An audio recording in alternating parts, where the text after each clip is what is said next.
기도드렸습니다. 아멘. 오늘 우리에게 주신 하나님의 말씀은 디모데후서 2장 8절에서 10절입니다. 디모데후서 2장 8절에서 10절입니다.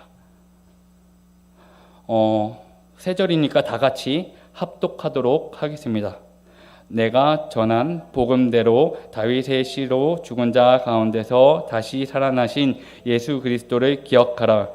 복음으로 말미암아 내가 죄인과 같이 매인 데까지 고난을 받았으나 하나님의 말씀은 매이지 아니하니라. 그러므로 내가 택함 받은 자들을 위하여 모든 것을 참음은 그들도 그리스도 예수 안에 있는 구원을 영원한 영광과 함께 받게 하려 함이라. 아멘. 오늘 제가 전할 말씀의 제목은 우리가 기억해야 하는 것 세 가지입니다. 우리가 기억해야 하는 것 세 가지입니다. 오늘 목사님이 이제 방송실에서 하고 계시는데 저도 떨립니다. 제가 말씀을 전하는 저도 떨리고 방송실에 계시는 우리 목사님도 떨릴 것입니다. 우리 모든 인간에게 공통점이 하나가 있습니다. 바로 무엇일까요? 부자나 가난한 자나 뭐 잘생긴 사람이나 못생긴 사람이나 모든 인간에게 공통점이 있어요. 그것이 뭘까요? 죄인이란 거. 맞아요. 그것도 죄인이란 것도 맞아요. 근데 사회적인 현상이 있어요. 과학적인 현상. 많은 사람들이 난 죄인이야 라고 하지 않아요. 세상 사람들은 내가 죄인인 것은 모르지만 모든 세상 사람들이 인정하는 것이 하나가 있습니다. 바로 우리는 언젠가 죽는다는 것입니다. 우리는 시간이 흐르면 다 죽을 거예요. 앞에 있는 예나나 전도사님이나 목사님이나 모든 그 세상에 있는 사람들 언젠가는 다 죽게 되어 있어요. 전도사님인 제가 이 말을 하는 이유는 우리가 죽기 전에 하는 말이 있어요. 그거를 바로 유언이라고 하거나 바로 내가 쓰는 것은 유서라고 이야기를 합니다. 우리 나이 드신 분들이 유언이나 유서를 남겼을 거예요. 저에게도 유언 비슷한 것이 하나가 남아 있어요. 바로 누구냐면 외할아버지예요. 이제 제가 군대에 있을 때 외할아버지가 돌아가셨거든요. 근데 군대 들어가기 1년이나 2년 전에 외할아버지를 마지막으로 배웠어요. 근데 군대에 있었을 때 돌아가셨어요. 근데 할아버지가 저에게 마지막 돌아가시기 전이죠. 저에게 주신 마지막 말씀은 이거였어요. 절대로 어머니를 힘들게 하지 말아였어요. 이게 아직도 잊혀지지가 않아요. 가끔 외할아버지 묘에 가면 그 말이 떠올라요. 내가 어머니를 지금 힘들게 하고 있나? 그럼 울어요. 묘에 가서 내가 또 어머니한테 고생시키는 것 같다라면서. 우리는 내가 사랑하는 사람이 죽기 직전에 한 말을 다 기억합니다. 잊을 수가 없어요. 오늘 주신 하나님의 말씀도 마찬가지예요. 오늘의 말씀 디모데후서를 읽었습니다. 디모데후서 누가 썼는지 아나요? 사도 바울이 썼어요. 사도 바울이 죽기 직전에 제자인 디모데에게 썼어요. 가장 마지막으로 쓴 편지이자 서신이에요. 어떻게 보면 바울의 유언이겠죠. 바울의 유서예요. 디모데후서는 바울의 유서랑 똑같아요. 왜? 가장 마지막에 쓴 편지니까. 그럼 디모데에게 어떤 이야기를 썼을까요? 어떤 내용을 썼을까요? 너무나 중요한 내용을 썼을 거예요. 왜? 내가 죽기 일보 직전이니까. 아들 디모데를 얼마나 사랑하면 바울은 아들이 없었어요. 결혼을 하지 않았기 때문에. 근데 사랑하는 디모데후서를 읽으면 항상 얘기해요. 내가 사랑하는 아들 디모데에게. 디모데후서는 사도 바울이 자기가 죽기 직전에 꼭 해야 할 말을 쓴 거나 다름없어요. 저는 신학교 가기 전에 신약을 3일 만에 읽었어요. 첫날은 복음서를 읽었어요. 복음서 있죠? 마태복음, 마가복음, 요한복음, 누가복음. 이 네 복음서를 읽으면서 펑펑 울었어요. 왜? 예수님이 4번이나 죽으니까. 그래서 예수님이 너무나 책망을 많이 해요. 나는 저렇게 못 살아 하면서 또 울고. 이튿날에는 사도 바울이 쓴 서신서를 다 읽었어요. 하나 이야기할게요. 서신은 편지인데요. 서신서는 하루에 한 편을 다 읽어야 돼요. 저는 처음으로 바울 서신을 하루 만에 읽었어요. 예전에는 큐티 하나로 짧게 읽었는데 서신을 하루 만에 읽다 보니까 바울의 마음을 알게 됐어요. 그때 디모데 후서를 읽게 되었는데 잘 몰랐거든요. 원래 디모데 후서에 대한 내용을 몰랐는데 디모데 후서를 읽으면서 얼마나 바울의 마음이, 바울의 감정이 담겨져 있는지 알게 되었어요. 우리 성도님들도 바울 서신을 읽을 때 디모데전서 1장, 2장만 읽어야지 이런 게 아니라 디모데전서 전체를 한번 읽어보시고 디모데후서 전체를 한번 읽어보시는 성도님들이 되길 원합니다. 읽으면 읽을수록 하나님의 마음과 사도 바울의 그 교회와 정말 그 제자들에게 하는 그 사랑의 뜨거움을 알게 될 것입니다. 이 디모데후서에서 사도 바울이 디모데에게 가장 먼저 이야기한 말이 있습니다. 디모데후서 1장 8절에 이렇게 이야기가 써 있어요. 그러므로 너는 내가 우리 주를 증언함과 또는 주를 위하여 갇힌 자 된 나를 부끄러워하지 아니하고 오직 하나님의 능력을 따라 복음과 함께 고난을 받으라 라고 되어 있습니다. 사도 바울이 디모데에게 야, 나 이제 거의 죽게 됐는데 야, 어떻게든 감옥에 들어가지 마. 사도 바울이 이 디모데후서를 썼을 땐 감옥에 갇혀 있었거든요. 근데 디모데에게 야, 도망가.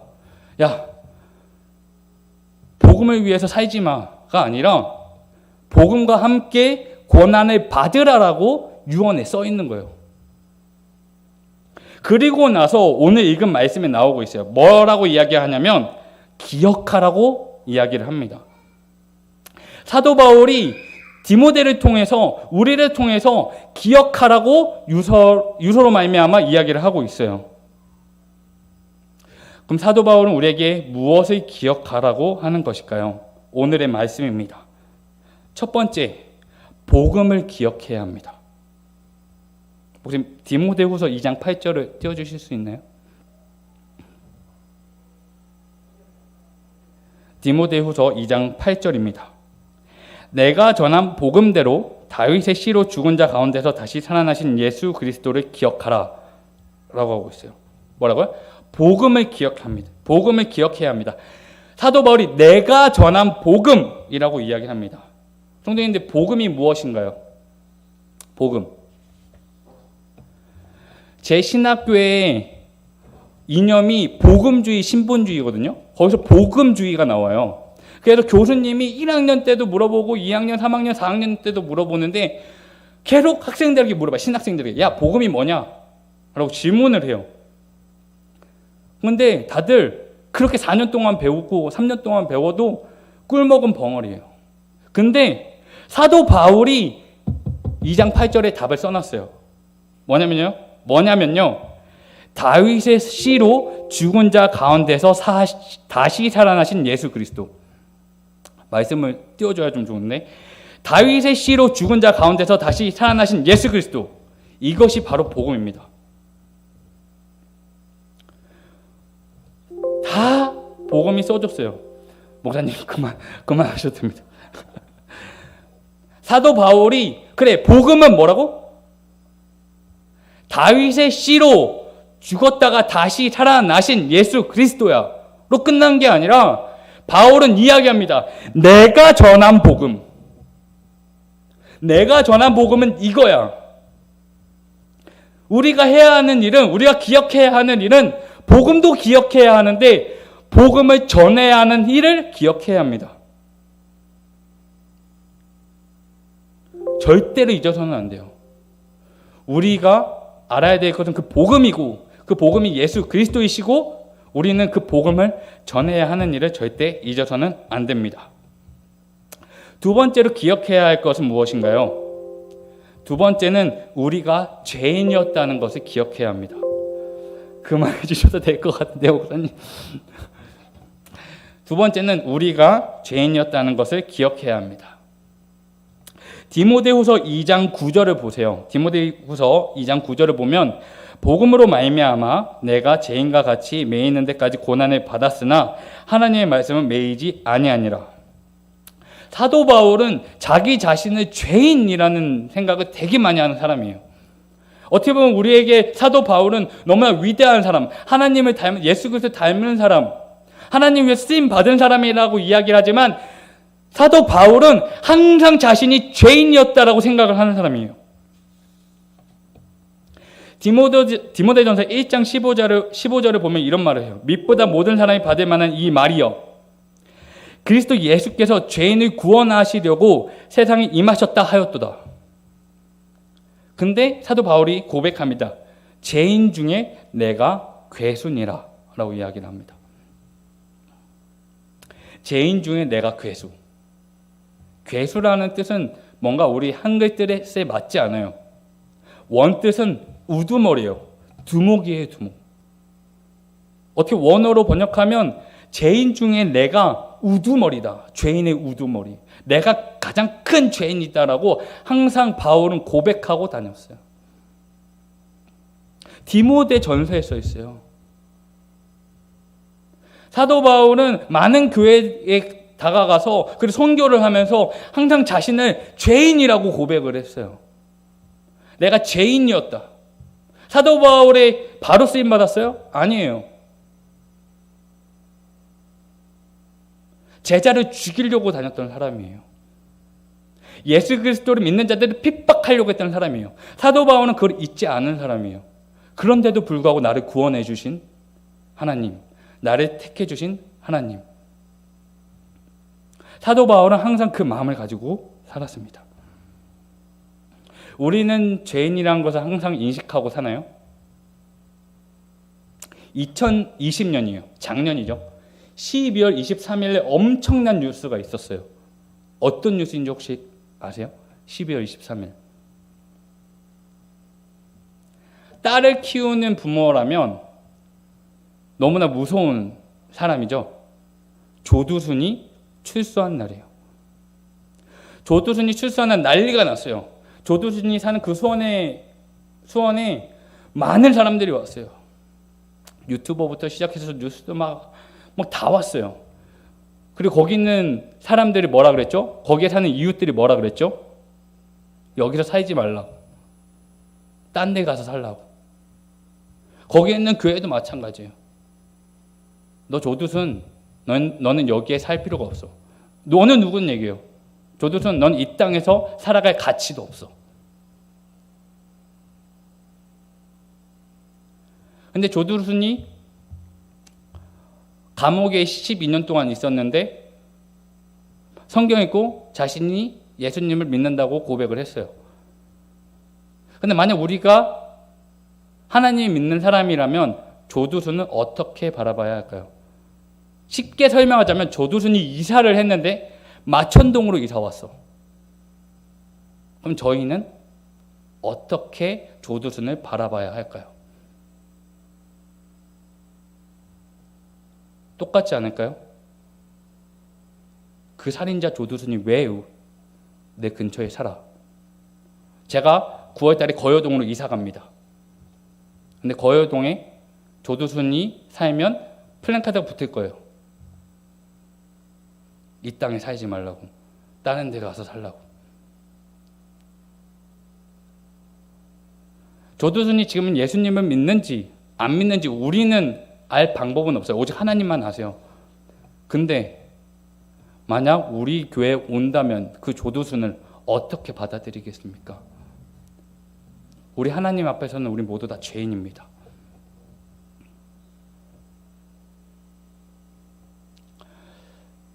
제가요, 신학생이었어요. 신학생이었고 지금 전도사라는 직분을 가지고 있어요. 제가 매주 주일날 교회에 나오는 것을 기뻐할까요? 안 기뻐할까요? 기뻐할 때도 있고 안 기뻐할 때도 있어요. 제가 이제 평일에는 택배 일을 해요. 주 6일을 일하거든요. 근데 토요일 같은 경우에는 택배 일이 끝나고 집에 와서 씻고 이제 교회에 와요. 너무 피곤해. 그리고 주일날 이제 토요일날 교회에 있다가 오면 내일 주일이야. 막 이런 생각을 해요. 어떻게 해야 되지? 전도사인 저조차도 하나님이 보시기에 좋지 않은 생각을 해요. 좀 더 쉬고 싶다. 좀 더 게을러지고 싶다. 세상 사람들처럼 주말에 쉬고 싶다. 이런 생각을 갖게 돼요. 그리고 제가 지금 나이가 31인데 이제 제가 받는 월급도 있지만 세상 사람 기준에서는 제가 버는 월급이 많은 편이 아니에요. 그러니까 주말에 그래서 막 투잡, 쓰리잡 뛰는 분도 있어요. 그럼 그 사람들 보면서 나도 돈 더 벌고 싶다. 결혼 준비해야 되는데.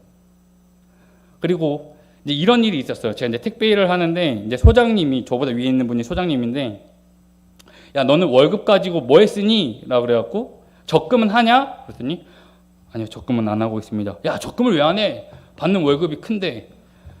그래서 이제 거기서 제가 첫 대답하는 답이 저는요 11조를 교회 11조를 내고요 헌금을 내고요 그리고 이제 뭐 제가 학교 다녔던 학비 이거 내고요 그리고 제가 먹는 거 이렇게 집값이 내고 핸드폰비를 내요. 근데 항상 제가 말을 할 때마다 11조라는 교회에 11조를 냅니다. 아니면 누군가를 도와주는데 제 월급을 씁니다. 라고 이야기를 합니다. 근데 믿지 않는 사람들이 이해하지는 못해요. 야, 거기다가 돈을 왜 내냐 그래요. 너가 열심히 이렇게 돈을 벌어서. 제가 그 말을 들을 때, 그 말도 맞긴 맞는데, 나는 그래도 하나님을 믿는 사람으로서 내가 받는 이 봉급 다 하나님 거다. 라고 생각을 합니다. 성도님도 저뿐만 아니라 성도님들도 그런 생각을 갖지 않을까 생각해요. 어느 날은 거래가 잘 돼서 많은 1급을 받았어. 거래가 잘 성사돼서 이만 돈을 받았는데 12조를 해. 저도 모르겠어요. 다 믿음의 가운데 하는 거니까. 근데 안타깝게도 요즘 코로나 때문에 매출이 많이 줄어요. 소상공인들 매출이 줄어들고 힘들고 폐업하고 싶지만 폐업하지 못하는 뉴스가 계속 나옵니다. 근데 저희는 성도님께 정말 대단하다고 생각해요. 주말에 매출이 더 오르거든요. 주일날 더 매출이 올라요. 그런데도 불구하고 믿음으로 예배에 나옵니다.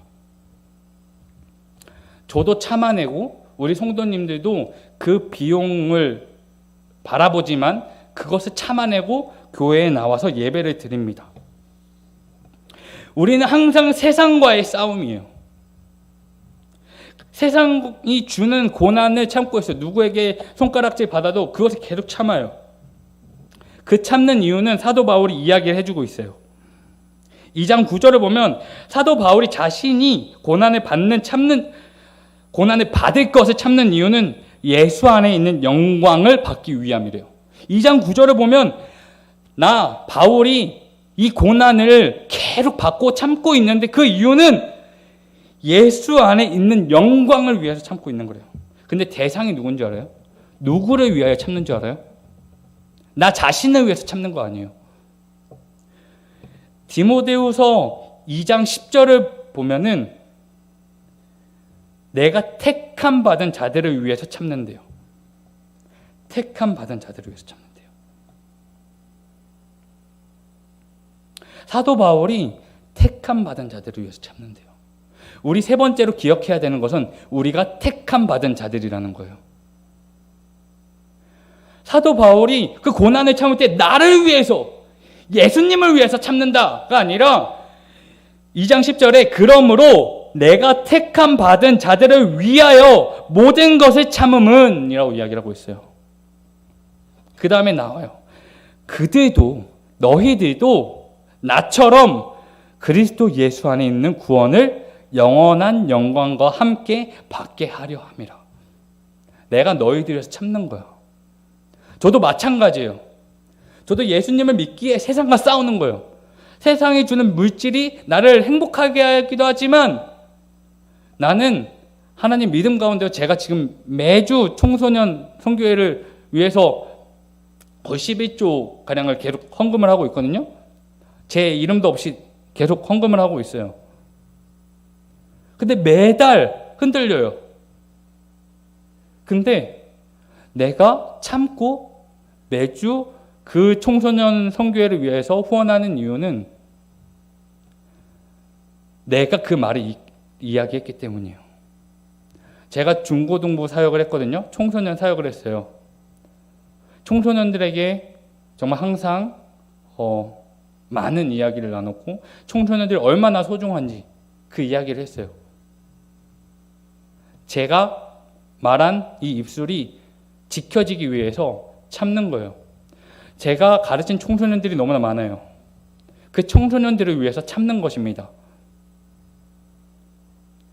내가 만약 이 일을 하지 않는다면, 내가 만약 술을 마시고 내가 담배를 피고 내 전도사인 내가 잘못된 길을 걸어가고 있다면 수많은 청소년들은 나를 보고 다른 길로 가고 있을 거예요. 똑같이. 제가 술을 마시지 않고 담배를 피지 않고 나쁜 길에 빠지지 않는 이유는 그리스도 예수 안에 있는 구원을 영원한 영광과 함께 있다는 것을 그들에게 보여주기 위함이에요. 전도사인 나는 오직 예수 그리스도만 생각하리라. 말씀을 맺겠습니다. 우리가 기억해야 하는 것은 세 가지입니다. 첫 번째는 복음, 두 번째는 죄인이었다는 것, 세 번째는 택함 받은 것입니다. 첫 번째는 뭐라고요? 복음. 복음을 기억해야 합니다. 두 번째는 죄인이었다는 것을 기억해야 합니다. 세 번째는 내가 택함 받았다는 것을 기억해야 합니다. 택함 받았다는 것은 내가 하나님의 자녀가 되었다는 거예요. 요한복음 1장 12절, 내가 영접하는 자, 곧 그리스도를 믿는 자들에게는 하나님의 자녀가 되는 권세를 주셨으니라고 이야기를 하고 있어요. 하나님이 우리를 택하셨어요. 우리는 그 택함 받은 가운데 하나님을 초대를 했어요. 제가 매주 꼭 보는 드라마가 있습니다. 성도님들이 보시는지 모르겠어요. 이제 내일 하는 드라마인데 목요 드라마예요. 슬기로운 의사생활이라는 드라마거든요. 저는 매주 무조건 봐요. 무조건. 혹시 성도님들은 보시나요? 그 슬기로운 의사생활을? 우리 예나는 봐. 그렇지? 예나는 뭐 정말 저는 그 드라마에서 많은 감동을 받거든요. 진짜 성도님들에게 그 드라마를 이렇게 공유하고 싶고 추천해주고 싶어요. 저번 주에 이 드라마를 봤어요. 이 드라마 그날 에피소드가 뭐였냐면 이제 의학 드라마거든요. 슬기로운 의사생활이니까 한 의사 선생님의 어머니가 있어요. 그 어머님의 배우가 김혜숙이에요. 김혜숙이 기억이 가물가물한 거예요. 이제 자기 집에 들어가는데 비밀번호가 기억이 안 나. 어떡하지? 다 띠띠띠띠 누르는데 또 기억이 안 나. 어떡하지? 또 언제는 집에 오는 길을 잊어버린 거예요. 매일매일 집을 오는 길이었는데 잊어버린 거예요. 계속 깜빡깜빡해요. 그래서 그 김혜숙이 그 어머니가 내가 치매가 아닌가? 나 치매 맞지 않을까? 그런 생각을 해요. 그래서 친구가 야 병원에 가자 이렇게 이야기를 해요. 왜냐하면 더 심각해질까 봐. 근데 어머니인 김혜숙은 나 못 가겠어. 나 절대 못 가. 근데 친구가 가라니까 그러면 나한테 일주일 시간만 줘. 막 이렇게 이야기를 했거든요. 근데 사고가 났어요. 그래서 이제 응급으로 이제 병원에 갔어요. 근데 왜 김혜숙이 병원에 가기가 두려웠을까요? 이유는 간단해요. 내가 치매면 어떡하지? 내가 정말 치매면 어떡하지? 가장 무서운 것은 내 아들을 잊어버리면 어떡하지? 내 자식들을 잊어버리면 어떡하지? 병원에 가서 다행히도 치매가 아니었어요. 근데 엄마가 치매가 아니란 거에 너무 감사하면서 펑펑 울어요. 아들을 보면서 펑펑 울어요. 의사인 아들이 물어봐요. 엄마 왜 울어? 혹시 치매인 줄 알았어? 그때 어머니가 끄덕끄덕. 치매인 줄 알았어. 아들을 잊어버릴까 봐. 예전에 어머니랑 드라마 보다가 이 비슷한 드라마를 봤어요. 어머니가 치매인 드라마 봤는데 전 아직도 그게 기억이 나요. 고등학생 때였나? 어머니랑 드라마 보는데 치매에 관련된 이야기가 나오는 거예요. 근데 어머니가 저한테 이런 이야기를 하셨어요. 아들아, 엄마가 치매면 요양원으로 보내. 그리고 엄마 되도록 찾지 마. 이런 이야기 하는 거예요. 왜? 그랬더니 그럼 너가 너무너무 힘들어. 너가 너무너무 힘들어. 근데 제가 너무 슬픈 거예요. 엄마가 나를 잊어버리면 어떡하지? 근데 엄마한테 얘기했죠. 엄마가 요양원에 가 있어도 자주자주 만나 뵐 거라고. 이 슬기로운 의사생활에서는 어떻게 이야기했냐면요. 그 아들이 엄마가 치매에 걸려도 상관없어. 엄마가 치매에 걸려도 상관없어. 내가 매일매일 엄마한테 다가가서 내가 엄마의 아들이라고 얘기를 할게. 내가 엄마의 아들이라고 이야기를 할게. 제가 이 드라마를 보면서 울었어요. 내가 만약 엄마보다 치매에 걸리면, 요즘엔 청년들도 치매에 걸려요. 근데 내가 엄마를 기억 못하면 어떡하지? 내가 사랑하는 사람들을 기억 못하면 어떡하지? 내가 엄마를 바라봤는데 엄마를 기억 못하면 어떡하지? 하면서 펑펑 울었어요.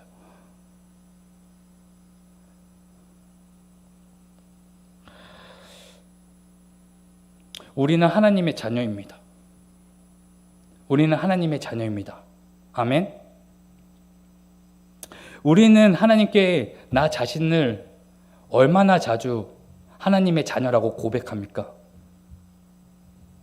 내가 매일매일 하나님의 자녀라는 것을 기억합니까? 근데 우리는 치매에 걸린 것 같아요. 우리가 하나님의 자녀라는 것을 잊어버려요.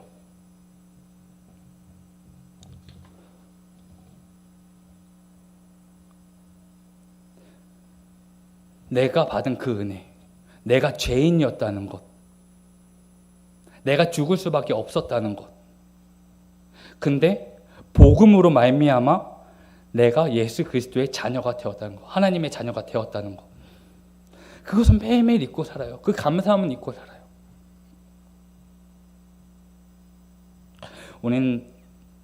저는 저희 한사랑교회 성도님들이 매일매일 스스로 나는 하나님의 자녀라는 고백을 하기를 원해요. 저는 존경하는 목사님이 있어요. 옥하는 목사님이신데, 그 옥하는 목사님 말씀이신데, 아직도 그 말이 기억해요. 제가 신학생이었을 때, 제가 호주에서 유학했을 때, 이런 설교에 이런 말씀하셨어요. 하루에 자기 전 10분만 십자가를 바라보자고. 하루에 10분만 십자가를 바라보자. 저는 우리 한사랑교회 성도님들에게 말하고 싶어요. 말하시고 고백하고 싶어요. 하루에 10분만 내가 하나님의 자녀라는 걸 고백해보자. 하루에 한 번만이라도 내 입술로 나는 하나님의 자녀다라는 걸 고백해보자. 그러면 나를 위해서, 나를 사랑해서 십자가에서 죽으신 예수님이 보일 겁니다. 저는 이 말씀을 보면서 이런 찬양이 떠올랐어요. 갑자기 떠오르더라고요. 주님 한 분만으로 나는 만족해. 내게 모든 것 주신 주님 찬양해. 주님 한 분만으로 만족한, 주님 한 분만으로 우리가 이 삶을 살아가는, 주님 한 분만으로 우리 한사랑교회 성도분들이 정말 이 세상 너무 힘들지만 주님을 바라보면서, 예수님을 바라보면서 끝까지 나아가는 한사랑교회 성도님들이 되시기를 주님의 이름으로 기원합니다. 기도하겠습니다.